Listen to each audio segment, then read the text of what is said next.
despite, many years of study, A pesar de our muchos años de data estudio, shows still nuestros datos demuestran data from teachers shows still quite a big challenge in teacher professionals. Hay un gran Why desafío does en it España matter? en cuanto a la profesionalidad. Just give you an example. Voy a You darles know, un I said ejemplo. that Spain is not doing He dicho so ya well que on España no lo teacher está haciendo tan professional bien collaboration, en lo que something es that la we think is colaboración very, entre very profe y important for profesorado, improving que teaching para nosotros es performance. un factor muy importante para Well, what you mejorar can see el here nivel. is when you compare, Aquí for lo que example, podemos ver, si Spain comparamos, with por ejemplo, Shanghai. España con Shanghái, In one way, teachers collaborate a alguna lot manera, in los Spain. They profesores exchange colaboran information, they bastante en discuss students' España. results, they're very kind of Discuten social los people. resultados de los alumnos, But when you etcétera, get to intercambian the more información, pero deeper cuando forms of vemos lo que professional son las collaboration, formas más profundas, collaborative más professional development, joint activities, concretas and de most importantly, colaboración, classroom observation.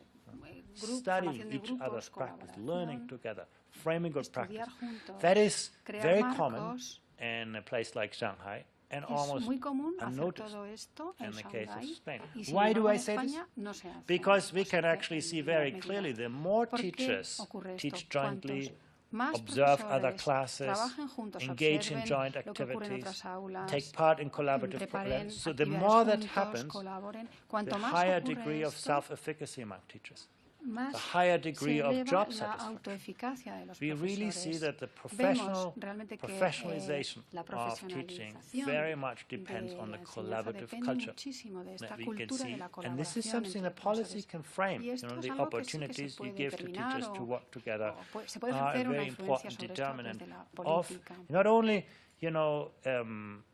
self-efficacy, but also No job solamente satisfaction. la autoeficiencia, sino también la We satisfacción find en that el those trabajo. factors Hemos are visto more que important estos in factores shaping the son muy attractiveness of the teaching importantes profession para que la than profesión salaries. And resulte Spain is a atractiva, case in incluso point. más que en la Your cuantía de teacher los salaries salarios. are quite good España es in un relative ejemplo. terms. Los Teachers salarios are en getting España, los sueldos de quite los well profesores paid, no but son still malos teaching is not so comparativamente y sin attractive. embargo no tiene It may be digamos, financially buena attractive, fama o no tiene, but it's not no tiene gran intellectually predicamento la attractive profesión en sí, no es enough tan to give people atractiva. the kind of fulfilling Es necesario dar a job las that personas they la expect, oportunidad and de that's realizar something un that you trabajo can change que with les those kinds of satisfaga y eso se parameters. puede cambiar.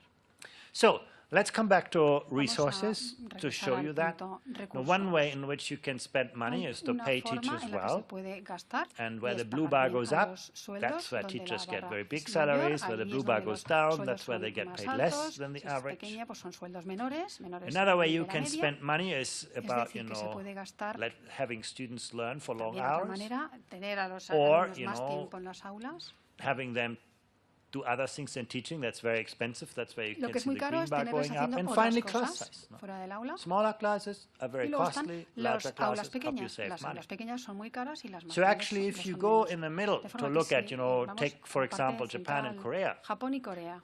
Vamos you a can see they compararlos. give their teachers Vemos que lots ellos of time for other things than teaching. permiten que sus profesores And they dediquen pay for that tiempo with larger a classes. otras I mentioned that actividades. already before. And they also Tienen pay their clases más teachers grandes. well, the blue bar goes up. You look at Greece, for example, Vemos as a Grecia, country por that is ejemplo, es actually otro as país expensive as Japan and menos Korea caro, relative to se national gasta income in menos Greece. en relación con el PIB But Greece has nacional, spent most of pero its Grecia money ha on gastado small classes. gran The parte red de su bar dinero goes en up. aulas pequeñas. It also spends a La lot of barra money by verde letting teachers sube, work for few hours. It's making it sus more profesores expensive. trabajan menos And horas the cost se of gasta it has menos. been very low teacher pay. Y el The precio que blue se bar paga por goes todo esto down es and que los also sueldos limited son instruction time. bajísimos. So in También one way you can dedican menos say tiempo a Greece la has paid a instrucción. very high Grecia price ha pagado un precio muy, in muy terms of the alto quality en of learning términos de for small calidad classes. de la enseñanza And when you look debido at Spain, a optar por estas clases pequeñas, you can aulas see pequeñas. education is more En expensive, España la educación in general es más part cara, because of en higher parte salaries, debido in a another sueldos part, más altos because y it's more en parte instruction time, the también quantity of learning. a más But when horas you de look at instrucción. factors that influence the quality of learning, Pero cuando vemos qué factores those influyen are sobre actually la less calidad, pronounced. So son what you can factores see menos is really it's pronunciados. not Lo que vemos aquí just about how much money is es spent, que but how no se trata resources tanto are de invested is a very important cómo se determinant invierten estos for recursos, educational no su success. cuantía. We can also see that, in the También financial vemos crisis, cómo, a lo largo how de did la crisis countries financiera react to this? se ha Compare reaccionado de Spain and distinta manera. Portugal. Vamos a comparar España In con the case of Portugal. Spain, En el caso de España, teacher salaries were cut a los, little and class sueldos sizes eran were bajos. increased a little. Se So that incrementó basically el pulled tamaño de las costs aulas. down. Esto hizo If you que look to Portugal, los costes bajaran. They had to cut a lot more money because they were hit more badly by the financial crisis, but they did not cut primarily the salary of people.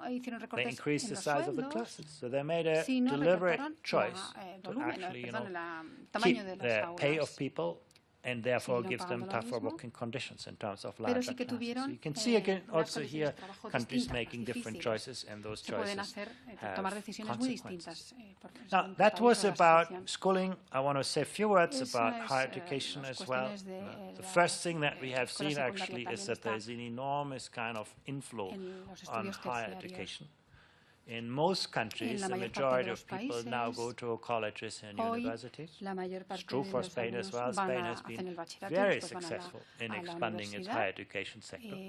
And some people say, well, if more and more people get better degrees, then, the value of a university degree will decline. Actually, we have seen no indication. The earnings advantage of Spanish university graduates has actually increased in the last years. In the financial crisis, you could see a small dip, but now they are back to pre-crisis levels and above. The earnings of people without good education have actually gone down a lot. So basically the disparities have increased. So Spain is very successful, like other countries as well, in expanding education and actually keeping the value. If you look at spending, again, you can see in most countries investment in higher education has gone up a lot, and in part that was driven by student numbers. You see that here in green. In the case of Spain, you could see student numbers have gone up, but spending has gone down slightly. But also here one must think, where does the money come from? And you can see in many countries a lot of the increase in funding has been driven by a greater private share of money. It's true for Spain as well. In year 2005, there was very little private money in higher education in Spain. Now, actually, it's quite a bit.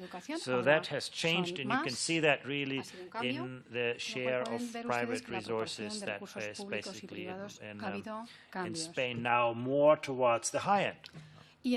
Most countries are still predominantly financing their higher education publicly. In Spain, that has sort of changed, but allowed Spain also to finance some of the expansion that we can see. You can see that in the levels of tuition. In some countries, university fees are very, very high. You look to, England or United States or Chile and so on. In Spain, lots of people pay tuition, but tuition levels in themselves are still quite modest. And the question, of course, is, how are university studies financed? The role of government may not be to finance universities altogether, but it should be to ensure that it's the best and brightest who get the best places and not the wealthy. So there is a very important role for government to do that. And here you see some examples. Finland has no tuition, university is free. And still every university student gets a lot of money from government, a grant, not to be paid back. Because the government wants to encourage as many people as possible to go to study. Very generous country, but it actually works out quite well because those people later on end up to pay more taxes, so the Finnish government actually profits from it. England gives people loans, not grants, but that has made the loans income contingent. So you get money from the government when you study, and you only pay that money back once you have a decent income. And if you don't have a decent income, you don't pay back. That's also a way how you can reduce the risk for students to actually get money. Norway is interesting. Norway also doesn't have tuition. It doesn't give people grants, but it gives people loans, also to subsidize their living expenses and encourage people to study. Very generous in that kind of approach. And then you have other countries where you can see basically Chile is a case, where tuition is very high, but there's very little public support for students. So many students have to finance this out of their own and their families. And this is where, inequality really creeps into the system. Most of South America, the countries are good examples where actually private payments to higher education have really massively reinforced inequality, which you cannot say, for countries like England, where actually private payments have allowed an expansion of the system, and reduced social inequality. So it's not so much about, the share of private money, it's very much about the financing systems that are behind this. How much does education actually pay off? And that's the other part of the story. The blue bar shows you basically what men graduating from universities earn more over their life, working life, than what they pay, which is the brown bar. And you can see in every country, people profit a lot from getting better degrees. And as I said, the bar in Spain is still quite short. Higher education does not have the same kind of payoff as you can see, in other countries, United States, Chile, or Luxembourg, but it's growing. So actually, year after year, is a better thing to do. And you can also see that the blue bar is a lot longer than the orange bar, so basically the cost of study are a small part of the benefits afterwards. And honestly, the cost that you can see here is not mainly tuition. The biggest cost component is actually the time that you spend studying. You do students a much better service by giving them a good higher education where they can in limited time get a good value than to make education free and have it at a lower quality. For women, the returns are lower. That's basically to do with labor market participation and choice of study and so on, but that's actually not so much an issue for Spain. Now, the interesting part for you, as in Parliament, is actually that it also works for taxpayers. In fact, what you can see here is that in all countries, taxpayers get a lot more money from better educated people than what they actually spend. Virtually in every country, you can say in Spain, taxpayers make $100,000 profit from every university graduate. It's a good investment for governments because higher educated people work more, they earn more, they put less pressure on transfer systems and so on. And that is true in virtually every country, actually every country. So the fiscal benefits, it's not only private benefits, people benefit from this, but you can also see it's a very, very good investment that government made. And that explains a bit, the Finnish case. When you just see the previous part, you say, well, how can society invest, public money as grants into a few people who go to university? Well, actually, as you can see here, it does work really well for those countries. Very last point I want to make is that, and that sort of puts a little bit of a grain of salt in there, what I've shown you here is the literacy skills of people by level of educational attainment. And what this really shows you is that the university degree is not a university degree in terms of the skills that people actually acquire. You can, for example, see a Finnish or Dutch or Japanese high school graduate typically has better skills than a university graduate in many other countries. You have to sort of keep that in mind, that basically degrees are not a strong currency. It's the underlying knowledge and skills that are actually transported. And that's also part of the reason why, in the case of Spain, the earnings returns are not as good yet as you see them in the Netherlands or Japan or other countries, simply because the underlying skill base is still more limited. So a lot of the expansion still is on the quantity side. On the quality side, I think there's still room for improvement. Well, that's an overall picture of our analysis. If you judge it all together, you could say, actually, in the case of Spain, the glass is rather half full than half empty. There's been a lot of progress in giving more people more access to better education. There is pressure on quality. There's also pressure on equity. You could really see in the school system that how inequalities in education are still as formidable challenges. And much has to do with professionalization, not necessarily about investing more for every student, but in finding ways that match resources with needs in the most effective way. Thank you very much. ¿Cuántos recursos y no invertir estos recursos de la manera más eficaz? Muchísimas gracias al señor Schleicher por su intervención. Ahora